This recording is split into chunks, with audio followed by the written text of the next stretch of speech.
말도 안 돼. 이게 정말 아시아의 도시라고? 전 세계 도시문화 연구자들 사이에서 지금 가장 뜨거운 화제가 있습니다. 독일의 저명한 도시환경연구소에서 발표한 2024 세계 도시 안전 지수 조사 결과에 대한 것인데요. 특히 아시아권에서 독보적인 수치를 기록한 서울의 데이터를 두고 전문가들 사이에서 격렬한 논쟁이 벌어지고 있습니다. 조작된 데이터일 것이라는 서구권 연구진들의 의심과 편향된 시각이라는 비판이 쏟아지는 가운데 한 젊은 독일 연구원이 직접 서울을 방문해 진실을 파헤치겠다고 나섰는데요. 도대체 이 연구원은 서울에서 무엇을 발견했길래 유럽 최고 권위의 도시환경연구소에서 발표를 중단하라는 압박까지 받게 된 걸까요? 함부르크 도시환경연구소의 에바 슈미트 연구원이 전해온 충격적인 서울 이야기. 지금 시작합니다. 잠깐만요. 1초면 가능한 좋아요 버튼을 눌러주시면 영상 제작에 큰 힘이 됩니다. 저는 함부르크 도시환경연구소의 연구원 에바 슈미트입니다. 매일 아침 연구소로 출근하면서 보는 하펜시티의 풍경이 참 좋았어요. 세계 최대 항구 도시 중 하나인 함부르크의 자부심이자 도시 재생의 성공 사례로 꼽히는 이곳에서 일한다는 게 자랑스러웠죠. 제 연구실은 13층에 있었어요. 창밖으로는 엘베 강과 항구가 한눈에 들어왔죠. 매일 아침 커피 한 잔을 들고 이 풍경을 바라보는 게 일과의 시작이었어요. 하지만 그날은 달랐어요. 평소보다 일찍 출근한 새벽, 항구 쪽에서 들려오는 소란스러운 소리에 고개를 돌렸죠. 또 폭행 사건이에요. 밤새 술 마시던 선원들이 싸웠대요. 동료 마르쿠스의 말에 고개를 끄덕였어요. 항구 도시의 어두운 이면이었죠. 우리 연구소의 주요 과제 중 하나가 바로 이 도시 안전 문제였어요. 특히 야간 시간대 범죄율 감소를 위한 연구를 진행하고 있었죠. 저는 그날도 평소처럼 세계 각국의 도시 범죄 통계를 분석하고 있었어요. 특히 아시아 지역의 데이터를 살펴보는 중이었는데 피로한 눈을 달래기 위해 잠시 유튜브를 켰죠. 그때 추천 영상에 뜬 제목이 눈에 들어왔어요. 서울 24시간 깨어있는 도시. 처음에는 그냥 흥미로운 여행 영상이겠거니 했어요. 하지만 영상 속 풍경은 제가 알던 모든 도시의 모습을 뒤집어 놓았죠. 새벽 3시. 그것도 평일인데 거리는 밝고 활기찼어요. 술에 취해 소란을 피우는 사람도, 불량한 청소년들도 보이지 않았고요. 이게 말이 되나? 저도 모르게 중얼거렸어요. 우리 함부르크만 해도 밤이 되면 항구 근처는 발길을 끊어야 하는데 서울의 한복판에서는 젊은 여성들이 편하게 카페에 앉아 있었으니까요. 더 놀라운 건 그 다음이었어요. 영상 속 24시간 편의점에는 직원이 없었어요. 무인 결제 시스템만 덜렁 놓여 있는데 사람들은 자연스럽게 물건 값을 지불하고 있었죠. 연구소장님이 늘 강조하시던 말씀이 떠올랐어요. 도시의 안전은 CCTV나 경찰력으로 만들어지는 게 아니라 시민들의 의식으로 완성된다. 호기심이 발동한 저는 서울의 도시 안전 통계를 찾아보기 시작했어요. 2020년 기준 독일의 살인 발생률은 인구 10만 명당 0.3건으로 꽤 낮은 편이었는데 한국은 0.6건이었죠. 하지만 뭔가 이상했어요. 통계와 실제 체감 안전도 사이에 큰 차이가 있어 보였거든요. 다른 영상들도 찾아봤어요. 서울의 심야 버스, 지하철, 늦은 시간 식당과 카페들. 모든 영상이 제가 알던 도시의 모습과는 달랐어요. 특히 인상 깊었던 건 한밤중에도 책을 읽거나 공부하는 젊은이들이 많다는 거였죠. 연구원으로서의 직감이 왔어요. 이건 단순한 문화 차이가 아닌 도시 안전의 새로운 패러다임일 수 있겠다는 생각이 들었죠. 지금까지 우리가 연구해온 도시 안전의 기준이 잘못된 걸까요? 점심시간에 연구소 동료들과 이 이야기를 했어요. 하지만 반응은 싸늘했죠. 에바, 그건 그냥 잘 편집된 영상일 뿐이야. 아시아는 아직도 위험하고 낙후된 곳이잖아. 맞아요. 게다가 한국은 CCTV 천국이라면서요.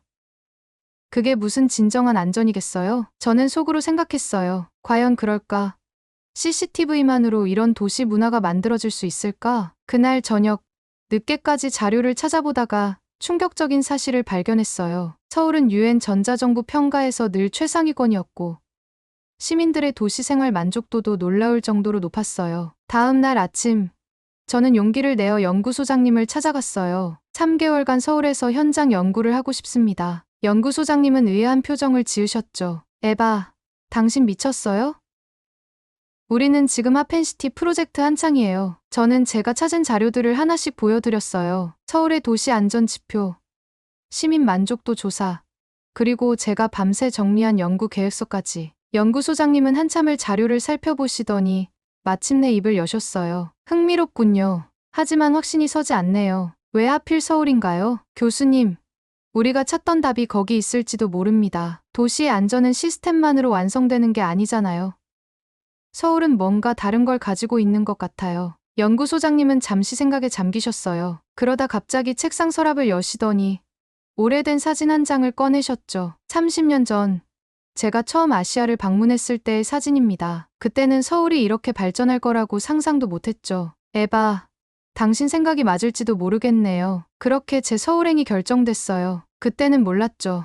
제가 발견하게 될 것들이 제가 알던 모든 도시 이론을 완전히 뒤집어 놓으리란 거요. 그리고 그 발견이 제 인생도 바꾸게 되리란 것도요. 다음 날부터 본격적인 준비를 시작했어요. 서울의 도시계획, 대중교통 시스템, 방범 정책까지 모든 자료를 꼼꼼히 살펴봤죠. 비행기 표를 예약하면서 설렘과 동시에 약간의 두려움도 느꼈어요. 과연 제가 찾은 이 특별한 도시의 비밀을 제대로 이해할 수 있을까요? 출발 전날 밤, 연구소 동료들이 송별회를 열어줬어요. 다들 걱정스러운 눈치였죠. 에바, 혹시 실망하게 되더라도 너무 상심하지 마. 그들의 걱정 어린 충고가 오히려 제 호기심을 자극했어요. 짐을 싸면서 문득 할머니 생각이 났어요. 제가 어렸을 때 항상 하시던 말씀. 진실은 늘 우리가 생각하는 것보다 더 특별하단다. 이번엔 그 말씀이 정말 맞아떨어질 것 같은 예감이 들었답니다. 12시간의 비행 끝에 인천국제공항에 도착했어요. 비행기에서는 한국의 도시 관련 논문들을 읽느라 잠도 제대로 못 잤죠. 시계를 보니 밤 11시. 피곤함도 잠시 제 눈앞에 펼쳐진 광경에 모든 피로가 날아갔어요. 2024년 스카이트랙스에서 세계에서 가장 깨끗한 공항 2위, 세계 최고의 공항 3위를 차지했다는 게 과장이 아니었어요. 새벽 시간대인데도 공항은 마치 나처럼 밝고 깨끗했죠. 입국장으로 향하는 동안 연구자의 시선으로 주변을 관찰했어요. 특히 인상적이었던 건 공항의 동선이었어요. 최근 완공된 제2여객터미널은 연간 1억 명의 승객을 수용할 수 있다고 했는데 이렇게 많은 사람들이 이용하는 공간이 어떻게 이토록 질서정연할 수 있는지 신기했죠. 입국 심사대로 향하는 길에 한 장면이 눈에 들어왔어요. 긴 대기줄이 이어졌지만 사람들은 조용히 차례를 기다리고 있었죠. 독일에서는 상상하기 어려운 광경이었어요. 보통 이런 상황에서는 새치기를 하거나 불평하는 사람들이 있기 마련인데 말이에요. 공항철도를 타고 서울로 향했어요. 한밤중인데도 열차는 정확히 시간을 지켰고 차량 내부는 놀랍도록 깨끗했어요. 제 옆자리에 앉은 중년 신사는 조용히 이어폰을 끼고 음악을 듣고 계셨죠. 불편을 주지 않으려는 배려가 자연스러워 보였어요. 서울역에 도착했을 때는 이미 자정이 넘어 있었어요. 독일이었다면 이런 시간에 혼자 여행 가방을 끌고 다니기는 꺼려졌을 텐데 이상하게도 여기서는 전혀 불안하지 않았어요. 숙소로 가는 길에 24시간 카페를 발견했어요. 피곤했던 터라 잠시 들어가 보기로 했죠. 새벽 1시가 다 되어가는 시간인데도 카페 안은 사람들로 북적였어요. 한쪽에서는 학생들이 조용히 공부를 하고 있었고 다른 쪽에서는 회사원으로 보이는 사람들이 노트북을 펼쳐놓고 일을 하고 있었죠. 커피를 주문하려는데 특이한 점을 발견했어요. 키오스크로 주문하고 결제까지 마치자 제 이름이 적힌 영수증이 출력됐어요. 잠시 후 카운터에서 에바님, 아메리카노 나왔습니다 라는 호출이 들렸죠. 이름을 부르는 친근함과 님이라는 호칭에서 묘한 존중이 느껴졌어요. 자리에 앉아 주변을 관찰하다가 재미있는 광경을 목격했어요. 한 학생이 자리를 잠시 비우면서 노트북과 가방을 그대로 두고 갔는데 아무도 신경 쓰지 않는 게 아닌가요? 옆자리 학생에게 물어보니 아, 화장실 간 거예요. 여기서는 다들 이러고 다녀와요 라고 대수롭지 않게 대답하더군요. 그때였어요. 카페 한쪽에서 작은 소동이 일어났어요. 한 손님이 음료를 쏟았길래 언성이 높아지겠구나 생각했죠. 하지만 예상과 달랐어요. 그 자리에 있던 모든 사람들이 자연스럽게 일어나 휴지를 가져오고 테이블을 닦아주고 마치 약속이라도 한 듯 서로를 도와주고 있었어요. 괜찮으세요? 이런 일 누구나 있어요. 제가 카운터에 가서 말씀드릴게요. 누구 하나 짜증을 내거나 불평하는 사람이 없었어요. 이런 모습을 보면서 문득 우리 연구소장님의 말씀이 떠올랐죠. 진정한 도시 안전은 시스템이 아닌 시민들의 자발적인 배려에서 시작된다. 새벽 2시가 되어서야 숙소로 향했어요. 거리에는 아직도 사람들의 발걸음이 이어지고 있었죠. 특히 인상적이었던 건 곳곳에 설치된 비상벨이었어요. 하지만 더 놀라운 건 그것을 장난으로 누르는 사람이 없다는 거였죠. 마치 모두가 그 존재의 의미를 이해하고 존중하는 것처럼요. 숙소 근처에 도착했을 때 한 골목에서 특별한 광경을 목격했어요. 무인 채소 가게였죠. 한밤중인데도 가게 앞에는 신선한 채소들이 진열되어 있었고 계산대에는 카드 결제기만 덜렁 놓여 있었어요. 호기심에 들어가 보니 작은 노트가 있더군요. 본인이 고른 물건의 가격을 직접 계산해서 결제해주세요. 거스름 돈이 필요하시면 옆 편의점을 이용해 주세요. 이런 시스템이 실제로 작동할 수 있다는 게 믿기지 않았어요. 하지만 더 놀라운 건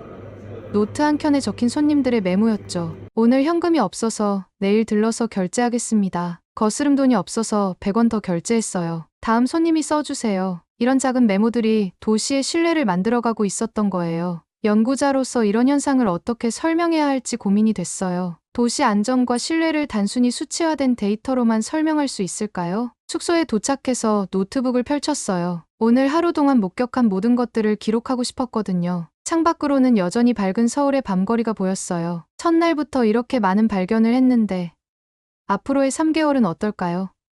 설렘과 기대를 안고 잠이 들었답니다. 연구를 시작한 지 2주가 지났어요. 매일 밤 블로그에 제가 관찰한 서울의 모습을 기록했는데 예상치 못한 댓글들이 달리기 시작했죠. 특히 독일 도시계획 커뮤니티에서 거센 반발이 일어났어요. 또 한국 정부의 홍보성 기사인가요?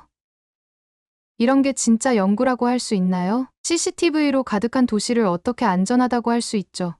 서양의 도시를 기준으로 연구하세요. 아시아는 아직 멀었어요. 블로그 댓글을 읽으며 답답함이 밀려왔어요. 더 큰 문제는 연구소에서 날아온 이메일이었죠. 슈미트 연구원님, 귀하의 최근 연구 방향에 심각한 우려가 있습니다. 이코노미스트 인텔리전스 유닛의 안전한 도시 지수 2021 평가에서 서울이 60개 도시 중 25위에 그쳤다는 점을 상기시켜 드립니다. 더구나 통계청의 2024년 사회조사를 보면 서울 시민 10명 중 3명이 야간 보행에 불안을 느낀다고 합니다. 귀하는 이런 객관적 데이터는 무시한 채 지나치게 긍정적이고 주관적인 분석만을 하고 있습니다. 일주일 내로 연구 방향성을 수정한 보고서를 제출해 주시기 바랍니다. 메일을 읽는 순간 제 손이 떨렸어요. 연구소의 지원 없이는 이 프로젝트를 진행할 수 없었거든요. 하지만 제가 직접 경험한 서울은 이런 차가운 통계 숫자와는 전혀 달랐어요. 이틀 전 밤에도 특별한 경험을 했어요. 연구 자료를 정리하다 늦은 시간에 퇴근하는데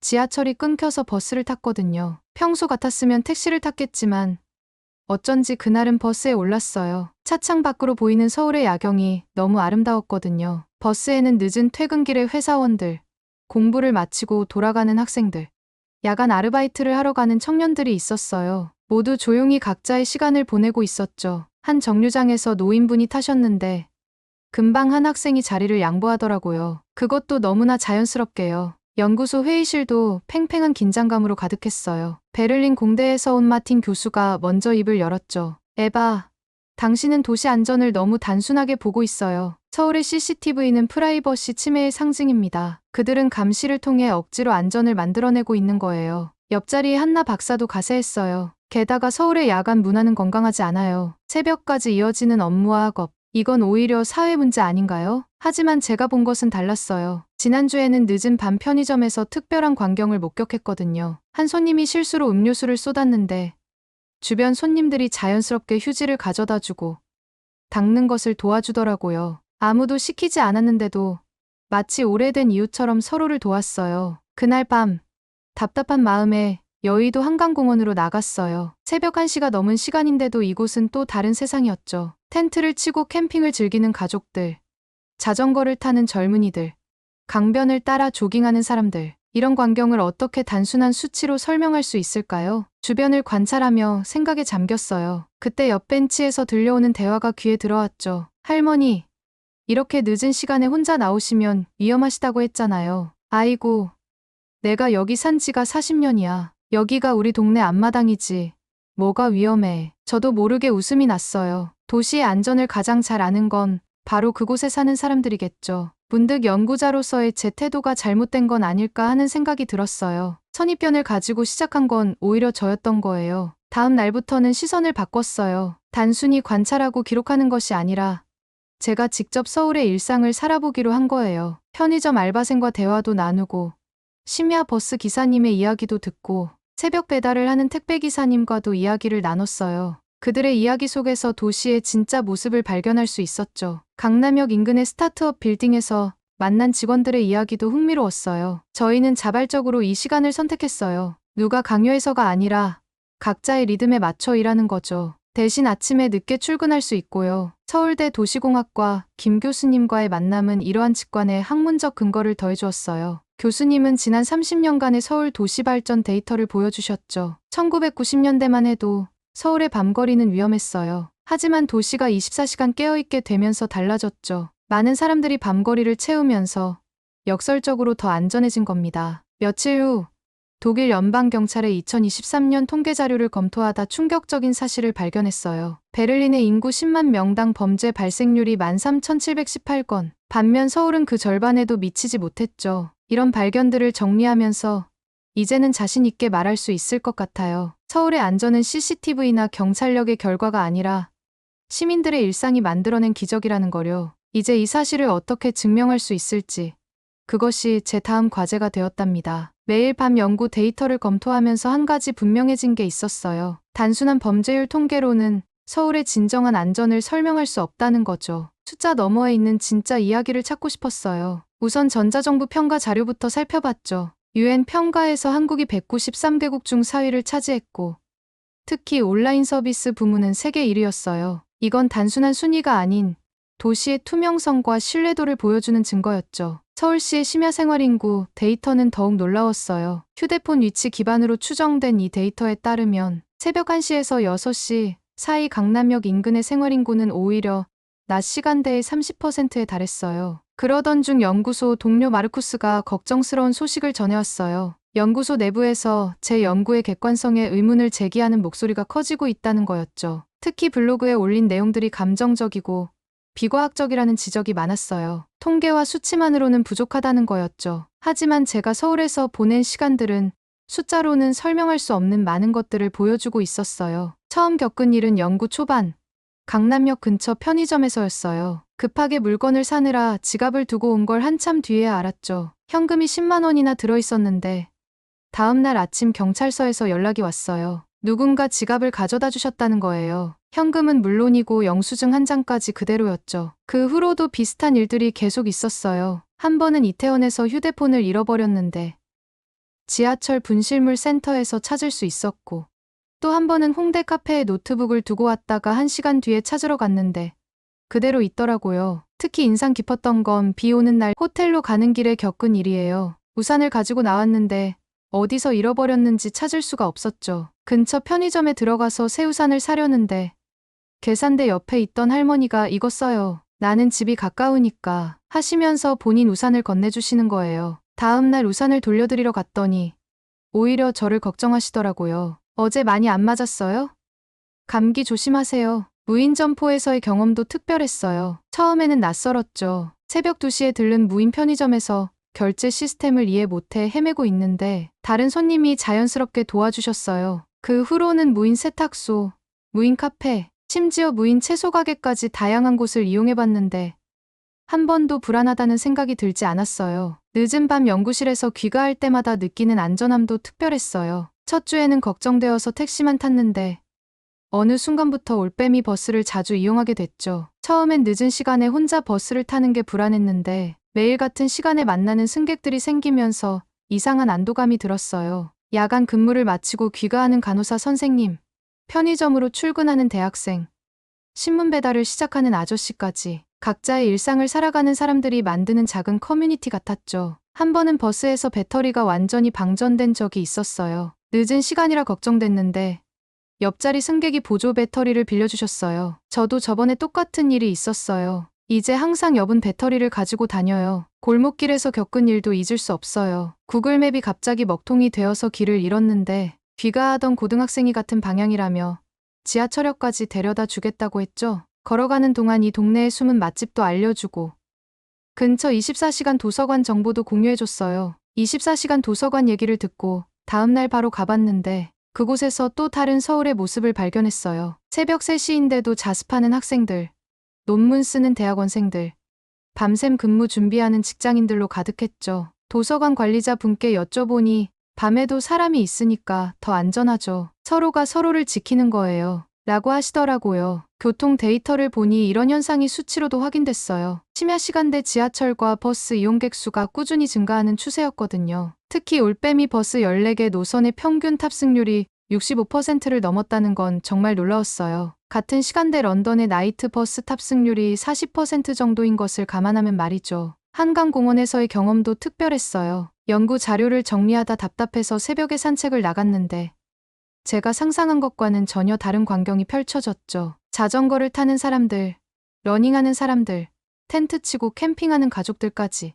한밤중인데도 마치 나처럼 활기찼어요. 특히 농구장에서 공을 치고 있는 청소년들이 눈에 띄었는데 부모님들도 안전하다고 허락해 주신다고 하더라고요. 가끔은 아픈 경험을 통해서도 서울의 온기를 느꼈어요. 갑자기 장염에 걸려서 심야약국을 찾아 헤매고 있을 때였죠. 길에서 만난 경비 아저씨가 약국까지 데려다 주시고 약사 선생님은 문 닫을 시간이 지났는데도 기다려주셨어요. 다음 날엔 연구소 직원분이 죽을 사다 주시면서 어제 얼굴색이 안 좋아 보여서 걱정했어요. 라고 말씀해 주셨죠. 시끄러운 도시의 밤도 달리 보이기 시작했어요. 강남역 근처는 새벽에도 70데시벨 정도의 소음이 있었지만 이상하게도 불쾌하지 않았어요. 늦은 시간까지 영업하는 식당에서 흘러나오는 웃음소리, 택시와 버스가 오가는 소리, 무인 편의점 문이 열리고 닫히는 소리. 이 모든 게 살아있는 도시의 숨소리처럼 느껴졌죠. 연구 중에 흥미로운 통계를 발견했어요. 2023년 하반기 행정안전부의 국민안전의식 조사에서 안전 체감도가 역대 최고점을 기록했는데 2021년 서울시 조사에서는 시민 10명 중 9명이 사회의 안전 불감증을 우려했다는 거예요. 이 모순적인 결과가 궁금해서 시민들과 이야기를 나눠봤어요. 한 PC방에서 만난 대학생은 사실 우리나라가 이렇게 안전한 줄 몰랐어요. 외국 나가보니까 알겠더라고요. 라고 했고, 심야 식당 사장님은 우리가 당연하게 생각하는 것들이 사실은 정말 특별한 거래요. 라고 하시더라고요. 외국인 친구들의 반응은 더 놀라웠어요. 게스트하우스에서 만난 프랑스 관광객은 파리에서는 밤에 혼자 걷기가 무서웠는데 서울에서는 전혀 그렇지 않다고 했어요. 독일에서 온 교환학생은 처음에는 이해가 안 됐어요. 이렇게 큰 도시가 어떻게 이렇게 안전할 수 있지? 하지만 살아보니까 알겠어요. 시민들이 만들어가는 거더라고요. 라고 말해줬죠. 특히 인상 깊었던 건 일본인 유학생과의 대화였어요. 도쿄도 안전한 도시로 유명하잖아요. 그런데 그 친구가 도쿄는 시스템이 만드는 안전이라면 서울은 사람이 만드는 안전 같아요. 라고 하더라고요. 혼자 살면서 느낀 점들도 많았어요. 장을 너무 많이 봐서 들기 힘들었을 때 모르는 분이 도와주셨고, 이사할 때는 옆집 아주머니가 먼저 와서 물어봐 주셨어요. 힘들면 말해요. 우리 아들도 독일에서 공부하는데 누군가 이렇게 도와줬으면 하는 마음이에요. 도시의 작은 배려들도 눈에 띄었어요. 지하철역마다 있는 응급전화, 편의점의 안심벨, 골목골목 설치된 CCTV. 하지만 더 중요한 건 이런 시설들을 함부로 사용하지 않는 시민의식이었죠. 한밤중에 택배를 찾으러 가도 안전하고 무인 점포에서 물건을 사도 불안하지 않은 이유가 여기에 있었어요. 이런 발견들을 정리하던 중에 뜻밖의 위기가 찾아왔어요. 베를린 도시계획국에서 연구소로 항의 전화가 온 거예요. 제 연구가 지나치게 편향되었다며 연구소의 신뢰도의 문제를 제기했죠. 그때 마침 서울의 김 교수님이 구원의 손길을 내밀어 주셨어요. 지난 20년간 서울의 도시 변화를 추적한 빅데이터를 보내주신 거죠. 특히 시민신뢰지수라는 새로운 개념이 담긴 자료였어요. 심야 생활 인구가 증가할수록 범죄율은 오히려 감소하는 명확한 상관관계를 보여주는 데이터였답니다. 생활 속에서 발견한 작은 신뢰들이 하나둘 떠올랐어요. 심야 버스에서 깜빡 졸다가 종점까지 가게 됐을 때 기사님이 깨워주셨던 일, 늦은 밤 편의점에서 카드를 놓고 왔는데 다음 날까지 기다려주신 일, 배달 음식을 잘못 시켜서 당황하고 있을 때 옆집 분이 나눠 먹자고 하신 일,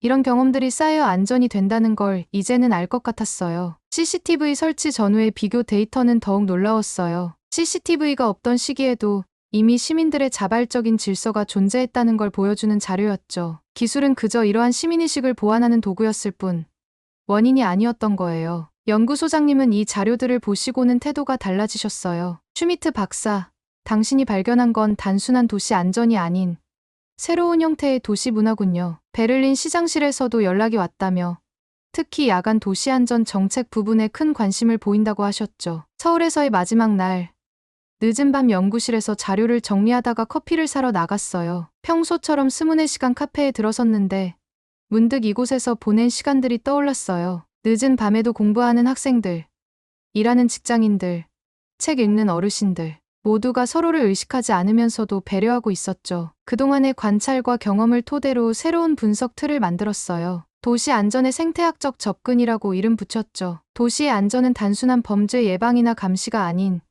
시민들의 생활 패턴과 문화가 만들어내는 유기적인 현상이라는 거예요. 연구 노트의 마지막 페이지에 이렇게 적었어요. 도시의 안전은 시스템이 아닌 시민들의 마음에서 시작된다. 서울은 그 진실을 보여주고 있었다. 이제 남은 과제는 이 특별한 이야기를 어떻게 세계와 나눌 수 있을지, 그리고 이 소중한 문화를 어떻게 지켜나갈 수 있을지 고민하는 것입니다. 2주 후 국제도시계획학회에서 이 연구 결과를 발표해야 했어요. 과연 제가 본 서울의 모습을 어떻게 하면 그들에게 온전히 전달할 수 있을까? 설렘 반 걱정 반의 마음으로 발표 준비를 시작했답니다. 컨퍼런스 발표를 앞둔 아침이었어요. 함부르크 도시환경연구소의 대강당은 이미 사람들로 가득 찼죠. 제 서울 연구가 도시계획학계에서 논란이 되면서 유럽 전역에서 전문가들이 모여들었거든요. 블로그에 올린 연구가 입소문을 타면서 찬반 의견이 첨예하게 갈린 상태였어요. 발표대에 섰을 때 심장이 터질 것만 같았어요. 3개월간의 경험과 관찰을 어떻게 전달해야 할지, 과연 이분들이 이해해 주실지, 깊은 숨을 들이쉬고 서울에서의 첫날을 떠올렸어요. 여러분, 도시의 안전은 어디서 시작될까요? CCTV일까요? 경찰의 순찰일까요? 아니면 첨단 기술일까요? 잠시 청중들의 반응을 살폈어요. 제가 발견한 건 단순한 도시가 아닙니다. 그곳에는 우리가 잃어버린 무언가가 있었어요. 스크린에 띄운 건 새벽 3시 서울의 한거리였어요. 밝게 빛나는 도시, 그리고 그 속에서 평화롭게 일상을 누리는 시민들의 모습이었죠. 24시간 카페에서 공부하는 학생들, 무인 편의점을 이용하는 시민들, 늦은 시간에도 활기찬 거리, 청중들의 시선이 일제히 집중됐어요. 제가 본 서울은 통계와 수치로는 설명할 수 없는 도시였습니다. 그곳에서는 새벽 3시에도 여성들이 안전하게 귀가할 수 있고, 분실물은 높은 확률로 주인에게 돌아갑니다. 무인 상점이 자연스럽게 운영되고, 시민들은 서로를 믿고 배려합니다. 제가 직접 찍은 영상들을 보여드렸어요. 한밤중에도 책을 읽는 사람들로 가득한 도서관, 새벽 운동을 즐기는 시민들, 서로 안부를 묻는 편의점 직원과 단골 손님들, 특히 많은 반응을 이끌어낸 건 제가 겪었던 작은 에피소드들이었어요. 지갑을 잃어버렸을 때 모르는 분이 직접 경찰서에 가져다 주셨고, 길을 잃었을 때는 퇴근하던 고등학생이 지하철역까지 데려다 줬어요. 아플 때는 심야약국 약사님이, 힘들 때는 이웃들이, 이런 경험들이 쌓여 도시의 신뢰가 만들어지는 거였죠. 베를린 공대의 마틴 교수가 날카로운 질문을 던졌어요. 이런 시민의식이 과연 문화적 차이 없이 다른 도시에서도 가능할까요? 순간 망설였지만 제가 본 것들을 떠올렸어요. 교수님, 차이가 중요한 게 아닙니다. 제가 본 서울은 인간에 대한 기본적인 신뢰가 살아있는 도시였어요. 그리고 그 신뢰는 보편적인 가치입니다. 질문이 쏟아졌어요. 이런 시민 의식은 어떻게 형성된 걸까요? 우리 도시에도 적용할 수 있을까요? 한국의 교육 시스템이 영향을 미쳤나요? 그때였어요. 뒷자리에서 한 노 교수님이 일어나셨죠. 슈미트 연구원, 당신은 우리가 잊고 있던 것을 다시 일깨워 주었습니다. 도시는 결국 사람이 만드는 것이라는 진실을요. 발표가 끝나고 연구소장님이 특별한 제안을 하셨어요. 우리 연구소가 서울시와 새로운 프로젝트를 시작하면 어떨까요? 단순히 시스템을 도입하는 게 아니라 시민들 사이에 자연스러운 문화 교류를 만들어 보는 거예요. 그렇게 시작된 게 도시 간 문화 교류 프로그램이었어요. 함부르크의 시민들이 서울을 방문해서 일상을 경험하고, 서울의 시민들이 함부르크에서 살아보는 거였죠. 처음에는 작은 규모로 시작했지만 점점 다른 도시들도 관심을 보이기 시작했어요. 특히 하펜시티의 변화가 눈에 띄었어요. 시민들이 자발적으로 나이트 워커 프로그램을 만들었는데, 이건 제가 서울에서 보았던 자연스러운 도움의 문화를 본뜬 거였죠. 청년들이 밤거리를 지키고 도움이 필요한 사람들을 돕는 문화가 하나둘 자리 잡기 시작했어요. 얼마 전에는 독일 공영방송에서 인터뷰를 했어요. 진행자가 물었죠. 박사님, 서울의 어떤 점이 가장 인상적이었나요? 잠시 생각에 잠겼어요. 3개월간의 기억들이 스쳐 지나갔죠. 밤늦게도 안전한 거리, 질서 정연한 대중교통, 첨단 기술로 가득한 도시 인프라. 하지만 제가 말한 건 다른 거였어요. 서울이 가진 진짜 힘은 시민들의 마음속에 있어요. 그들은 서로를 믿고, 배려하고, 존중합니다. 그리고 그것이 세계에서 가장 안전한 도시를 만들어냈죠. 우리가 배워야 할 건 바로 그 마음가짐이에요. 한 달 전, 서울에서 한 통의 연락을 받았어요. 저와 친하게 지내던 연구소 직원이 보낸 거였죠. 선생님 덕분에 우리가 가진 것이 얼마나 특별한지 알게 됐어요. 이제는 제가 이 가치를 다음 세대에게 전하고 싶어요. 창밖으로 보이는 함부르크의 밤거리는 아직 한산해요. 하지만 작은 변화들이 시작되고 있어요. 시민들이 서로 인사를 나누고, 골목길에서 마주치면 미소를 짓고, 서울에서 보았던 것처럼 작은 신뢰가 하나둘 쌓여가고 있답니다. 연구실 책상 위에는 서울에서 찍은 사진 한 장이 놓여 있어요. 새벽 3시 강남역 거리의 모습이에요. 그 사진을 보며 생각해요. 도시를 바꾸는 건 시간이 필요한 일이에요. 하지만 저는 이미 그 가능성을 보았죠. 매일 밤 연구실 창밖 엘베강의 물결이 달빛에 반짝이는 걸 보면서 다짐해요. 각자의 도시가 가진 고유한 특성을 존중하면서도 서로에게서 배울 수 있는 것들을 찾아나가는 것. 그것이 바로 제가 앞으로 해야 할 일이랍니다. 오늘은 독일의 도시환경연구원 에바 슈미트의 사연을 들어보았습니다. 처음에는 단순한 호기심으로 시작된 서울 연구가 결국에는 독일과 한국의 새로운 도시협력으로 이어지는 뜻깊은 이야기였죠. 한국의 도시 안전과 시민의식이 세계적인 전문가의 눈에도 특별하게 비춰졌다는 점이 인상적이었습니다. 특히 첨단 기술과 시스템을 넘어 시민들의 신뢰와 배려가 만들어낸 도시 문화의 우수성을 다시 한번 확인할 수 있었답니다. 여러분은 우리나라의 도시 안전과 시민의식에 대해 어떻게 생각하시나요? 외국인들이 놀라워하는 우리의 일상이 사실은 정말 특별한 것일지도 모르겠습니다. 감동뭉클에서는 여러분의 소중한 마음을 모아 사연 주인공들에게 전해드리고 있습니다. 여러분 주변에 감동적이거나 재미있는 실제 사연들을 제보받고 있으니 언제든 저희 공식 메일로 제보해주세요. 오늘 들려드린 사연에 공감하셨다면 구독과 좋아요 눌러주시고 주변 분들과도 공유해주세요. 여러분의 작은 관심과 응원이 더욱 좋은 콘텐츠를 만드는 데 큰 힘이 됩니다. 오늘도 여러분의 하루의 작은 즐거움이라도 되었기를 바라며 지금까지 감동뭉클이었습니다. 끝까지 시청해주셔서 감사합니다. 다음에 더 감동적인 사연으로 찾아뵙겠습니다.